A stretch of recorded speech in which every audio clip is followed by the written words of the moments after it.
Good morning, praise the Lord. नमस्कार, सत श्री अकाल, आदाब, जय प्रभु यीशु मसीह की। आज का वचन पहला कुरिन्थियों 8 अध्याय 4 से 13 आयत तक। वचन को ध्यान से सुने और आमीन के साथ वचन को ग्रहण करें। आमीन मीन्स होता है तथास्तु, अर्थात ऐसा ही हो। अतः मूर्तियों के सामने बलि की हुई वस्तुओं के खाने के विषय में हम जानते हैं कि मूर्ति जगत में कोई वस्तु नहीं और एक को छोड़ और कोई परमेश्वर नहीं। यद्यपि आकाश में और पृथ्वी पर बहुत से ईश्वर कहलाते हैं, जैसा कि बहुत से ईश्वर और बहुत से प्रभु है, तो भी हमारे लिए एक ही परमेश्वर है, अर्थात पिता, जिसकी ओर से सब वस्तुएं हैं और हम भी उसी के लिए हैं। और एक ही प्रभु है, अर्थात यीशु मसीह, जिसके द्वारा सब वस्तुएं हुई और हम भी उसी के द्वारा हैं। पर सबको यह ज्ञान नहीं, परंतु कुछ तो अब तक मूर्ति को कुछ समझने के कारण मूर्तियों के सामने बलि की हुई वस्तुओं को कुछ समझकर खाते हैं और उनका विवेक निर्बल होने के कारण अशुद्ध हो जाता है। भोजन हमें परमेश्वर के निकट नहीं पहुंचाता। यद्यपि हम ना खाएं तो हमारी कुछ हानि नहीं और यदि खाएं तो कुछ लाभ नहीं। परंतु सावधान, ऐसा न हो कि तुम्हारी यह स्वतंत्रता कहीं निर्बलों के लिए ठोकर का कारण हो जाए। क्योंकि यदि कोई तुझ ज्ञानी को मूर्ति के मंदिर में भोजन करते देखे और वह निर्बल जन हो, तो क्या उसके विवेक को मूर्ति के सामने बलि की हुई वस्तु खाने का साहस न हो जाएगा? इसी रीति से तेरे ज्ञान के कारण वह निर्बल भाई जिसके लिए मसीह मरा नष्ट हो जाएगा। इस प्रकार भाइयों के विरुद्ध अपराध करने से और उनके निर्बल विवेक को चोट पहुंचाने से तुम मसीह के विरुद्ध अपराध करते हो। इस कारण यदि भोजन मेरे भाई को ठोकर खिलाए तो मैं कभी भी किसी रीति से मांस न खाऊंगा, न हो कि मैं अपने भाई के लिए ठोकर का कारण बनूं। और पहला कुरिन्थियों 10 अध्याय 14 से 33 तक मैं और आपको पढ़ के सुना देता हूं ताकि आपको पूरी जानकारी मिले। इस कारण हे मेरे भाइयों, मूर्ति पूजा से बचे रहो। मैं बुद्धिमान जानकर तुमसे कहता हूँ, जो मैं कहता हूँ उसे तुम परखो। वह धन्यवाद का कटोरा जिस पर हम धन्यवाद करते हैं, क्या मसीह के लहू की सहभागिता नहीं? वह रोटी जिससे हम तोड़ते हैं, क्या वह मसीह की देह की सहभागिता नहीं? इसलिए कि एक ही रोटी है तो हम भी जो बहुत हैं एक देह हैं, क्योंकि हम सब उसी एक रोटी में भागी होते हैं। जो शरीर के भाव से इजरायली है उनको देखो, क्या बलिदान के खाने वाले वेदी के सहभागी नहीं? फिर मैं क्या कहता हूँ? क्या यह कि मूर्ति पर चढ़ाया गया बलिदान कुछ है या मूर्ति कुछ है? नहीं, वरन यह कि अन्य जाति जो बलिदान करते हैं वे परमेश्वर के लिए नहीं परंतु दुष्ट आत्माओं के लिए बलिदान करते हैं। और मैं नहीं चाहता कि तुम दुष्ट आत्माओं के सहभागी हो। तुम प्रभु के कटोरे और दुष्ट आत्माओं के कटोरे दोनों में से नहीं पी सकते। तुम प्रभु की मेज और दुष्ट आत्माओं की मेज दोनों के साझी नहीं हो सकते। क्या हम प्रभु को क्रोध दिलाते हैं? क्या हम उससे शक्तिमान हैं? सब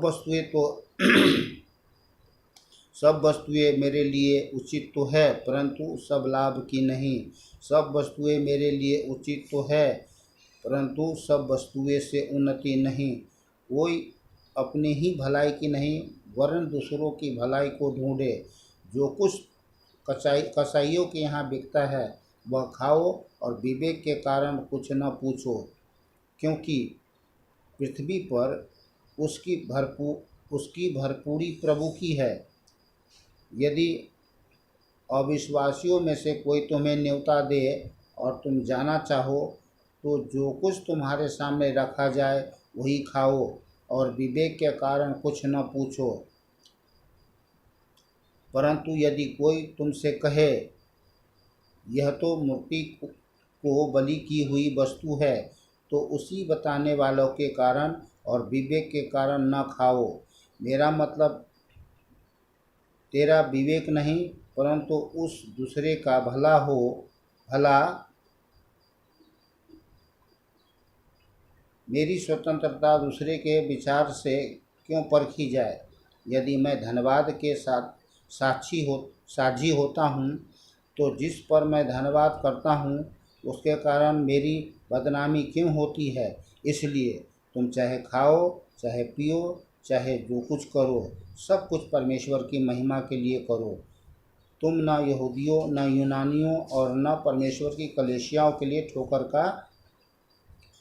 ठोकर के कारण बनो, जैसा मैं भी सब बातों में सबको प्रसन्न रखता हूँ, और अपना नहीं परंतु बहुतों का लाभ ढूंढता हूँ कि वे उद्धार पाए।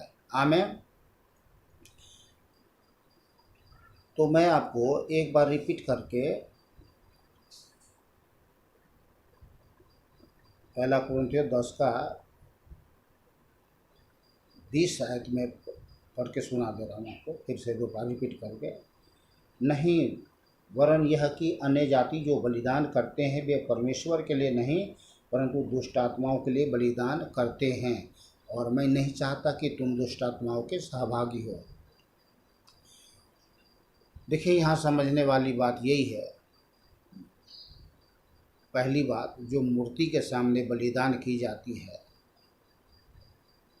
एक कारीगर, एक कुम्हार मिट्टी को सान करके पानी डाल करके मिट्टी बनाते हैं और उसके सामने में लोग बलिदान करते हैं।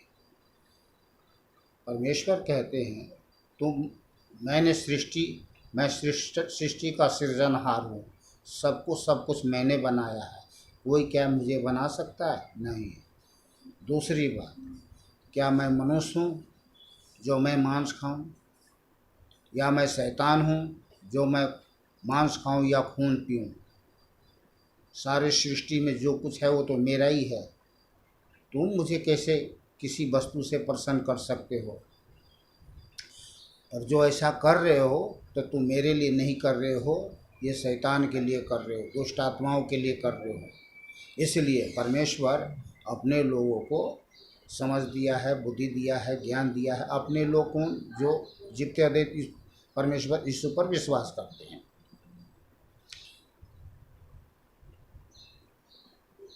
और जो लोग जीवते देख परमेश्वर पर विश्वास नहीं करते हैं और परमेश्वर के विरुद्ध में पाप करते हैं, महापाप करते हैं, बलि चढ़ाते हैं, शैतान की पूजा करते हैं, झूठ बोलते हैं, चोरी करते हैं, डाका डालते हैं, हत्या करते हैं, मर्डर करते हैं, बलात्कार करते हैं, बहुत सारे घृणित काम करते हैं, तो वे लोग, ऐसे लोग परमेश्वर के राज्य के वारिस नहीं हो सकते, बाइबल में लिखा हुआ है। तो परमेश्वर अपने लोगों को समझाते हैं, बचाते हैं, सिखाते हैं कि तुम्हें क्या करना चाहिए और क्या नहीं करना चाहिए। तो ये वचन केवल हमारे लिए नहीं है, सबके लिए है। संसार में, जगत में रहने वाले सभी प्राणियों के लिए है। परमेश्वर जगत के सभी लोगों से प्यार करते हैं, जगत के सभी पापियों से प्यार करते हैं। हम भी पापी थे, हम कोई जन्मातर कोई धर्मी नहीं है, अनथ थे, हम भी पापी थे, महापापी थे, और प्रभु यीशु मसीह पर विश्वास किया और प्रभु से क्षमा मांगा। प्रभु ने हमें क्षमा कर दिया और नया जीवन दे करके अपना बेटी बना लिया। तो अब रही बात कि वीडियो देखने वाले सभी भाई बहन, बच्चे, दोस्तों, लोगों को मैं यही कहना चाहता हूँ कि इस दुनिया में किसी भी झूठी रीति रिवाज, कर्म, धर्म के चक्कर में ना पड़े। जीवते परमेश्वर एक ही परमेश्वर है। जीवते परमेश्वर यीशु के चरणों में आए, अपना जीवन समर्पित करें, और बस छोटा सा प्रार्थना करना है। नंबर 1, प्रभु मेरे पापों को क्षमा कर दें, जाने अनजाने में किए हुए गलती अपराध पापों को क्षमा कर दें और मुझ पर दया करें और मुझे बचा लें। मैं अपना जीवन आपको देता हूँ, उद्धारकर्ता मुक्तिदाता के रूप में आपको ग्रहण करता हूँ। आपसे आज से मेरे जीवन का स्वामी उद्धारकर्ता मुक्तिदाता आप है, क्योंकि मैंने जान लिया है कि आप ही परमेश्वर हैं और आपके छोड़ कोई दूसरा परमेश्वर है नहीं। बस इतने से छोटी सी प्रार्थना करना है, आपका उद्धार हो जाएगा। शैतान आपके जीवन को छोड़ के हट जाएगा और कभी टच नहीं करेगा, क्योंकि परमेश्वर वायदे का परमेश्वर है, वो भला परमेश्वर है। वो कहते हैं मैं न तो तुझे छोड़ूंगा न त्यागूंगा, सदा जगत के अंत तक तुम्हारे संग रहूंगा। ऐसा महान परमेश्वर को छोड़ करके इस संसार में पापमय घृणित जीवन जीने के द्वारा अपने जीवन को शैतान को क्यों अर्पण करें। शैतान से नाता जोड़े, शैतान से नाता तोड़े और प्रभु परमेश्वर यीशु से नाता जोड़े। यही मनुष्य का जीवन में संपूर्ण कर्म और कर्तव्य है।